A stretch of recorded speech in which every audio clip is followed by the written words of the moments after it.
Hello, I am Dr. Vinita, MPT Ortho. Today we start the topic chronic rotator cuff tendinitis. In last my videos we covered the shoulder joint and shoulder joint diseases, their shoulder joint assessment, upper arm assessment, and the rotator cuff tendinitis in athletics or in normal patients. Now we start the chronic rotator cuff tendinitis. First, we see that what is the chronic rotator cuff tendinitis. Most of rotator cuff problem have a chronic history. The main factor that produce chronicity are simply time and the negligence. Sometimes patient neglect the condition, sometimes the diagnosis may be not proper, so that chronic rotator cuff tendinitis happens. The neglect is on the part of the patient who having suffered mild recurrent shoulder problem that always cleared up with time and a little rest in past.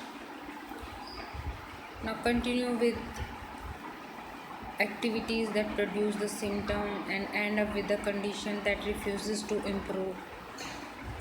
This pathological problem is the same as that described for the acute form of this condition.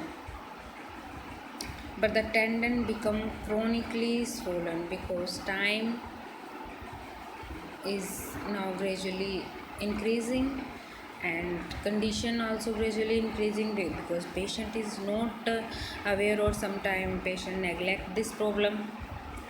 Due to that, chronically swollen or damaged with subsequent scarring and thickening of the tissue, and due to that the signs of impingement at the shoulder can often be found concurrently with this condition.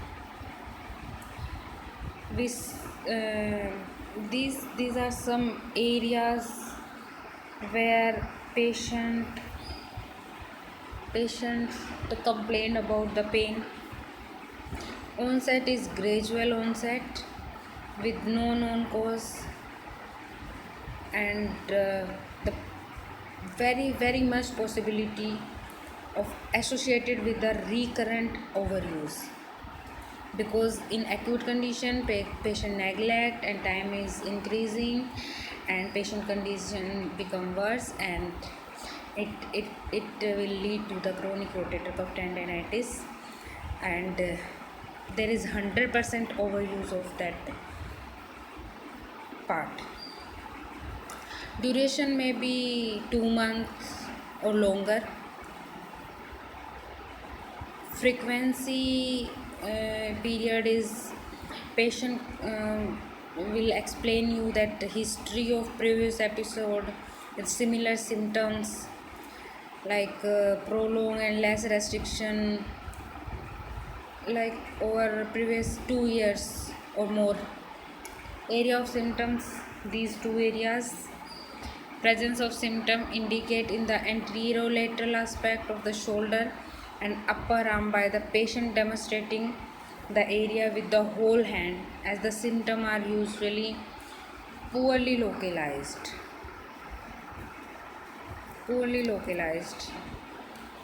Type of symptom: pain is described as dull ache that is worse with activity. The patient often complain of sharp pain on certain shoulder movements, usually those involving some degree of rotation of the joint. Okay.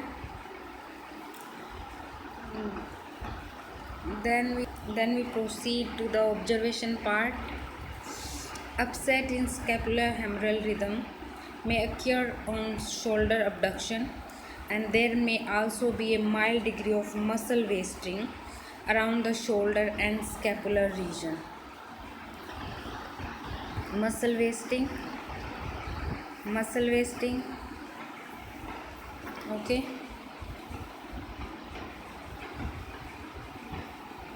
Mild degree of muscle wasting, and shoulder and scapular this shoulder region and scapular region both, an upset of scapulohumeral rhythm. The movement of the scapula with the shoulder abduction is disturbed. Okay, and there is mild limitation of the shoulder abduction during the active movement, and medial rotation is found with complaint of stiffness and discomfort rather than pain at the end range of these movement. During abduction, during, like, this is your patient with his shoulder joint. During abduction and medial rotation, the end range, patient feel pain.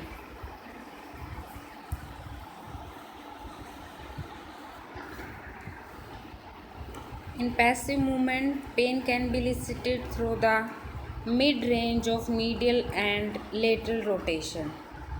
Medial or this medial and lateral rotations. Okay, and when the movement are tested with the arm abducted to 90 degree, arm abducted to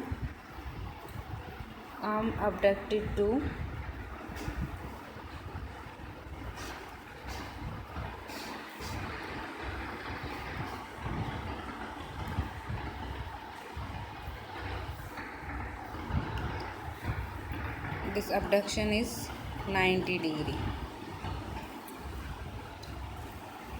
And feel to abduction and both rotation is usually one of tight soft tissue resistance. And feel this and feel, most of MPT student know the and feel, but the BPT student maybe or may not be know this. And feel when full abduction of 90 degree, what you feel, is there any soft tissue resistance or muscular resistance, what you feel. In both rotation there is a tightness of soft tissue resistance, which is like trying to stretch a thick piece of rubber. Next, in resisted movement, pain is usually elicited in isometric abduction, or both rotation may also produce discomfort. In both rotation, patient feel pain. Okay, this is the posterior view and this is the anterior view. And patient, on palpation, patient feels diffuse tenderness around the anterior aspect of the shoulder joint below the anterior rim of acromion. In some cases, localized tenderness may be elicited over the supraspinatus and subscapularis tendon. Okay, and then we proceed to the treatment ideas. Some modalities and physical agent can be used to heat the area of the affected joint and are combined with active exercise in order to regain lost mobility.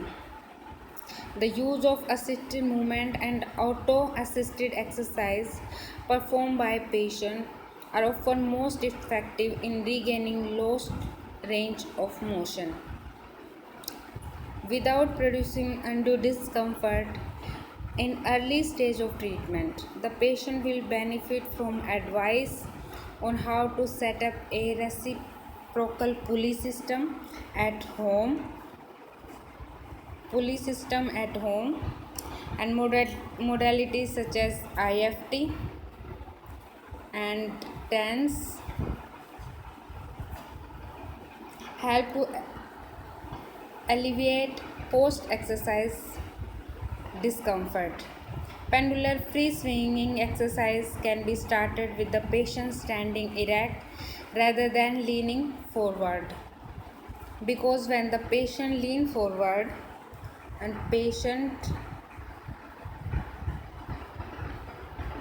lean forward, this condition lean forward swinging is already painful in the arc range 60 plus degree of flexion. With the patient standing erect, instruct him to swing the arm reasonably vigorously, initially with no weight, then steadily increasing the weight as he shows an ability to tolerate the exercise.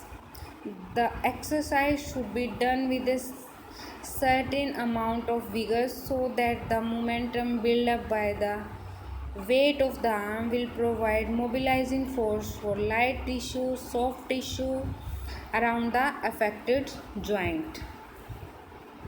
Then we start the pain decrease movement or pain decrease range of motion. Increase the patient can be progressed onto full set of active exercise for the shoulder and shoulder girdle and elbow.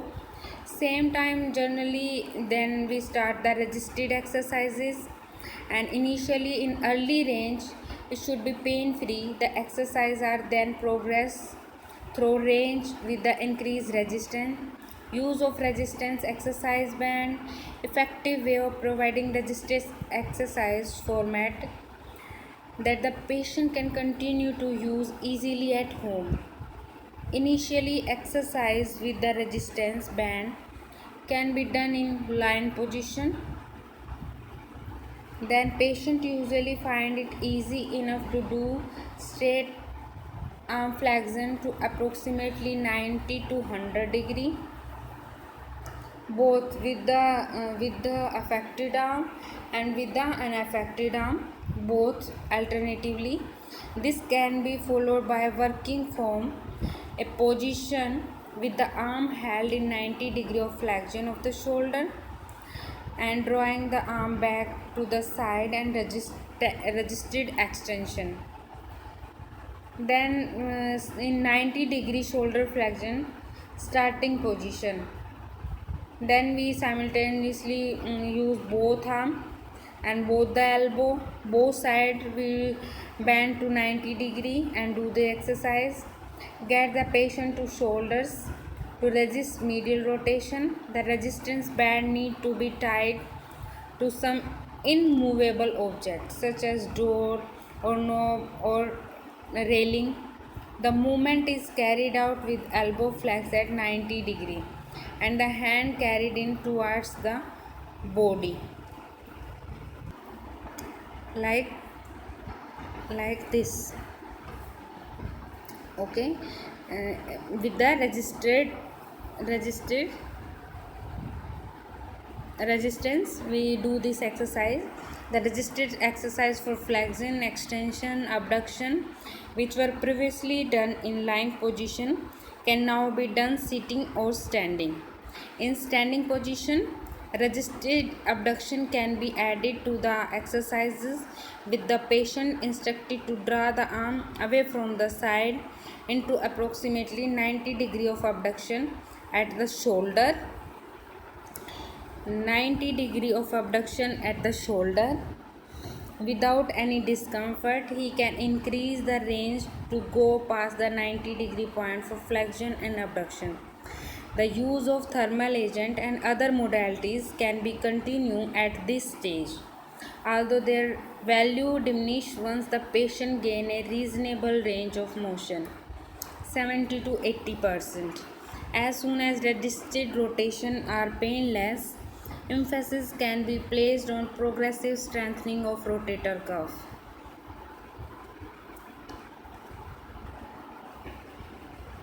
And progressively strengthening of rotator cuff maybe decrease the chances of reoccurrence of symptoms. In many cases, gain in range of motion are erratic at those times when the patient appear to have reached a plateau. Then we further can be made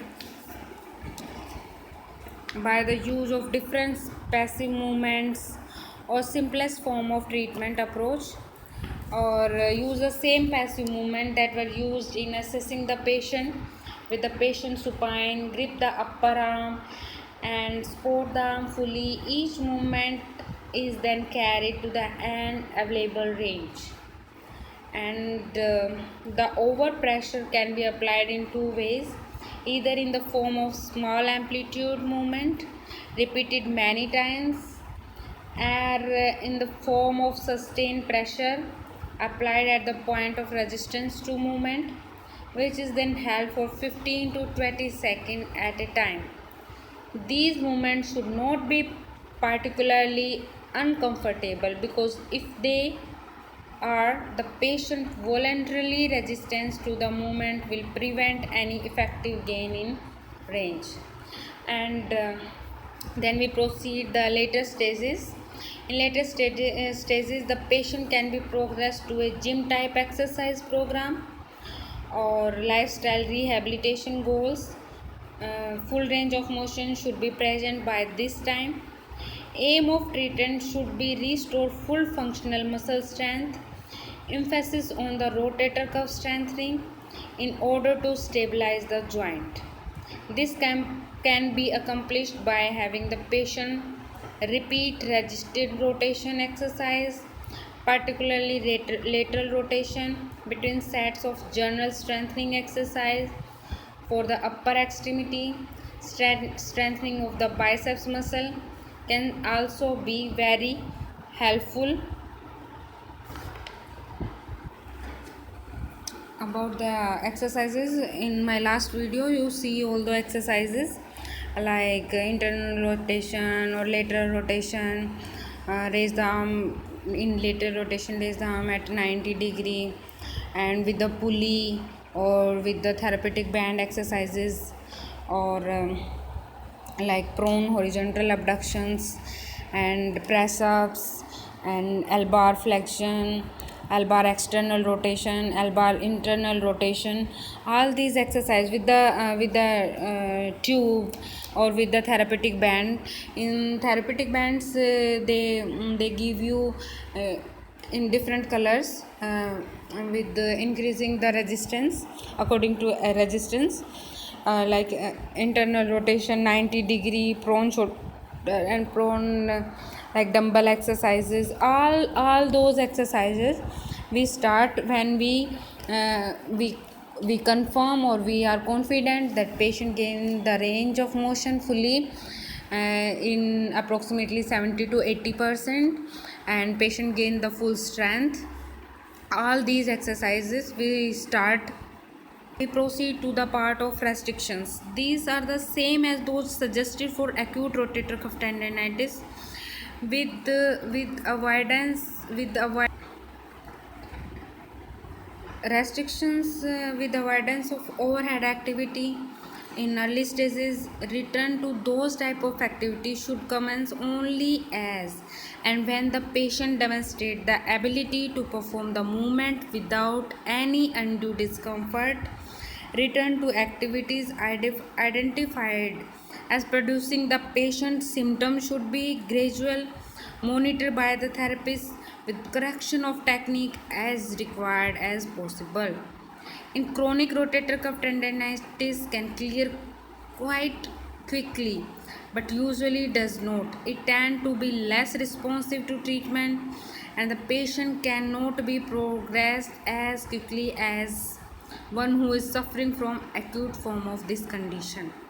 However, the long run, the result should be the same, and the patient is expected to gain full recovery in about 8 to 12 weeks.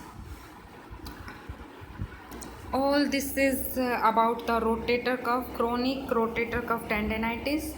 In next, we will learn about the rotator cuff tear. and about, and I give all the notes to you, uh, my book notes I scan for you. And please like, subscribe my channel, and if any queries, please write in the comment section, and any good ideas, please write in the comment section. And thank you so much for appreciating me.